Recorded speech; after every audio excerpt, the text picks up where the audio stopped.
बोला है कि सामे मेरी बहन जैसी है।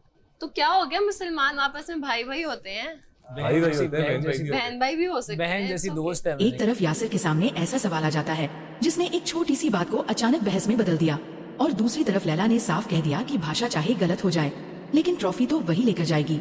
आखिर इस पूरी बहस की असली वजह क्या थी और लैला को अपनी जीत पर इतना भरोसा क्यों है?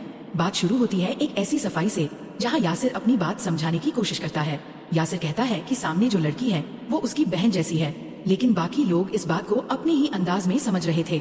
यासिर बार बार साफ करता है कि उसका मतलब यह नहीं था कि दोनों सच में भाई बहन हैं।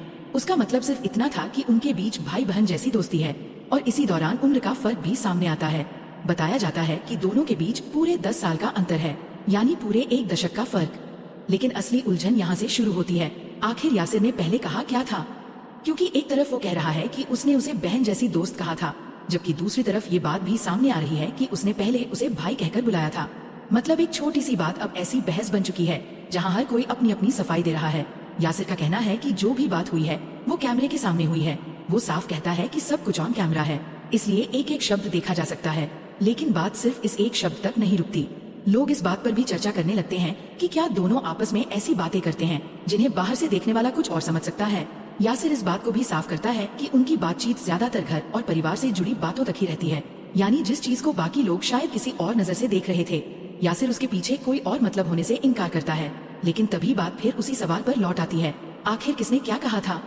यहाँ तक कि यासिर से कसम खाकर ये बताने की बात भी होती है कि अगर उसने ऐसा नहीं कहा तो साफ साफ कहे। लेकिन यासिर का जवाब भी इस पूरी स्थिति को और दिलचस्प बना देता है। वो कहता है कि जो भी कहा जा रहा है उसे मंजूर है, लेकिन असली बात यह है कि दोनों के बीच पूरे 10 साल का फर्क है, और यही 10 साल का अंतर बार बार इस बातचीत का हिस्सा बनता है। लेकिन तभी माहौल अचानक बदल जाता है। गंभीर सफाई और बहस के बीच बातचीत मजाक और मुकाबले की तरफ चली जाती है, और यहीं से सामने आती है लैला, पूरा कॉन्फिडेंस लेकर।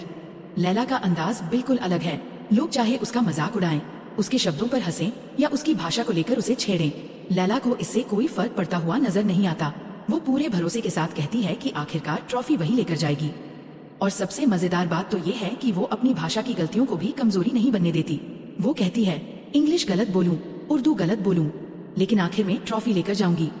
यानी उसके लिए शब्दों से ज्यादा मायने रखता है उसका टैलेंट और उसका आत्मविश्वास। इसी दौरान बास्केटबॉल का जिक्र आता है, फिर फुटबॉल की बात होती है, और इसी मजाक के बीच लैला अपना दावा कायम रखती है।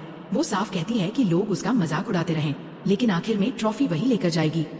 और यही बात इस पूरे सीन को और मजेदार बना देती है, क्योंकि जहां बाकी लोग उसकी गलतियों पर हंस रहे हैं, वहीं लैला उन्हीं गलतियों को मजाक में बदलकर अपना कॉन्फिडेंस बनाए रखती है। वो अपनी बात से पीछे हटने के बजाय और ज्यादा भरोसे के साथ कहती है कि टैलेंट किसी एक भाषा का मोहताज नहीं होता। और सच कहें तो इसी बात ने इस पूरे माहौल को एक अलग ही रंग दे दिया। शुरुआत एक छोटी सी गलतफहमी और यासिर की सफाई से हुई थी, लेकिन देखते ही देखते बात उम्र के 10 साल के अंतर से होती हुई मजाक, खेल और ट्रॉफी तक पहुंच गई। और इस पूरे मामले में सबसे ज्यादा ध्यान खींचता है लैला का आत्मविश्वास, क्योंकि उसे इस बात की ज्यादा परवाह नहीं कि लोग उसकी भाषा पर हंस रहे हैं। उसका फोकस सिर्फ एक चीज पर है, ट्रॉफी। वो बार बार पूरे भरोसे के साथ यही कहती है कि आखिर में ट्रॉफी वही लेकर जाएगी। अब सवाल ये है कि क्या सिर्फ इतना कॉन्फिडेंस काफी है, या फिर लैला अपने इस बड़े दावे को सच में साबित भी कर पाएगी? क्योंकि अभी तक उसने दावा तो बहुत मजबूती से किया है, लेकिन असली फैसला तो मुकाबले में ही सामने आएगा। और दूसरी तरफ यासिर के साथ हुई ये पूरी बातचीत भी एक सवाल छोड़ जाती है, आखिर लोगों ने उसकी बात को किस तरह समझा, और एक साधारण सी बात इतनी बड़ी बहस में कैसे बदल गई। एक तरफ 10 साल के अंतर को लेकर सफाइयां दी जा रही थी, और दूसरी तरफ लैला अपने अंदाज में सबको जवाब देती नजर आई। यही वजह है कि ये पूरा सीन सिर्फ एक आम बातचीत बनकर नहीं रह जाता। यहाँ मजाक भी है, सफाई भी है, बहस भी है, और सबसे बढ़कर लैला का जबरदस्त आत्मविश्वास भी है, खासकर उसका ये कहना कि भाषा में गलतियां होने के बावजूद वो ट्रॉफी लेकर जाएगी। इस पूरे पल को और यादगार बना देता है। अब देखना ये है कि लैला का ये कॉन्फिडेंस आखिर कहाँ तक जाता है। क्या वो सच में अपनी बात साबित करके ट्रॉफी अपने नाम कर पाएगी, या फिर बाकी लोगों का मजाक उसके इस दावे पर भारी पड़ेगा? तो इस पूरे मामले में एक तरफ यासिर अपनी बात समझाता नजर आया, और दूसरी तरफ लैला ने अपनी जीत का दावा पूरी मजबूती से कायम रखा। अब सबसे बड़ा सवाल यही है, क्या लैला सच में अपनी बात साबित करके ट्रॉफी अपने नाम कर पाएगी?